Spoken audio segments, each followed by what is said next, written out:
the American population.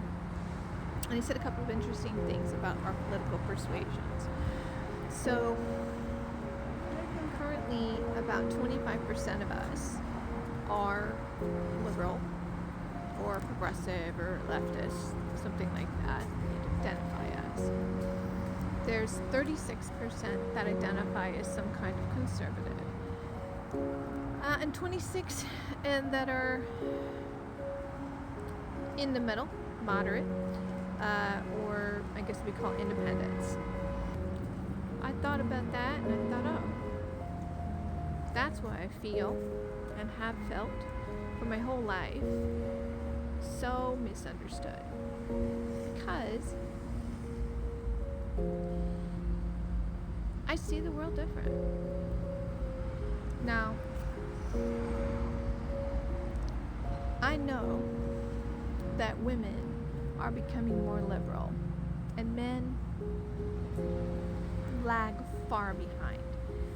And it's funny because the most liberal groups are young women ages 18 to 29 and women over the age of 65, which I think is boomers. And then the women somewhere in between those ages, like the closer they get to 65, the more they're getting liberal. I don't know what it is.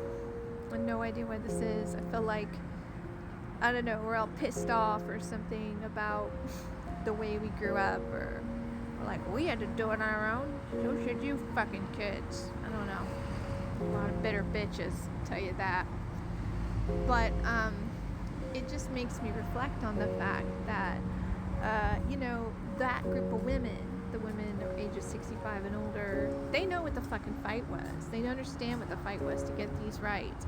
And young women who are going to be the ones that are most affected, they are aware of how this is going to impact them and is impacting them, and their ability to have a family, be successful, and have autonomy over their bodies.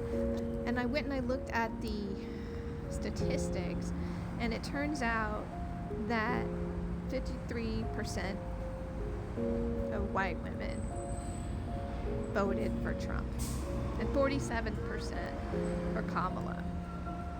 Now, back in 2016, it was like only 45% that voted for Hillary.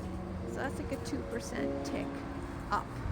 But fucking close but no cigar. It's like the women in the middle. Like the stakes aren't so high, maybe. They are not as involved. They're like, I'm not really my childbearing years. And, and then it's some nebulous bullshit about the economy. But I ought to actually take that seriously, the concerns about the economy, because I saw Kyle Kulinski sharing clips from some wannabe politician on the streets of New York.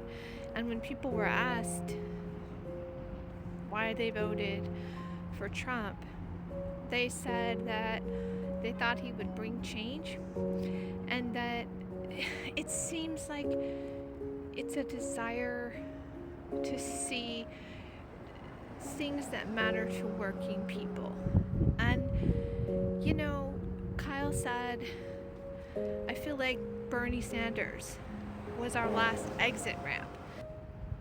So you get very tribal, you get in your camps, and while I do not think that anything I have said is wrong, I also do understand that people wanted change. And what I think is the saddest part of all of that is that the kind of policies that they want are the things that populists on the left, particularly progressive Democrats like AOC, are fighting for every day. And it's being demonized. And that's on purpose. It's a shit feeling. For real. I don't think anybody should have a child that doesn't want to have a child, and I don't advise having a child in this world. So I don't know. Maybe fuck it. Let it all burn. I don't think America deserves good people right now. Maybe I'll feel differently tomorrow.